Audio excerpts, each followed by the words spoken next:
Tiga hewan yang pernah ke luar angkasa. Pertama, lalat. Sebuah lalat buah dikatakan sebagai hewan pertama di luar angkasa. Diluncurkan pada tahun 1947. Saat itu ilmuwan Amerika diketahui tengah melakukan uji dampak radiasi kosmik. Dalam hal ini mereka memilih lalat karena secara genetik mirip dengan manusia. Pada keberlanjutannya, eksperimen terhadap lalat ini menjadi awal dari banyak hewan lainnya yang akan diliti astronot pada kemudian hari. Kedua, monyet. Dalam sejarah yang terdapat sejumlah monyet yang pernah diangkat ke luar angkasa. Pertama, jenis kera rhesus bernama Albert. Di tahun 1949, dia mencapai jarak 134 km namun meninggal karena benturan saat perjalanan kembali ke atmosfer bumi.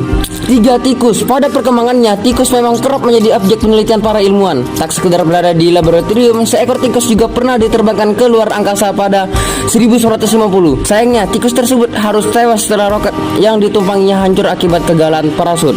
Dan itulah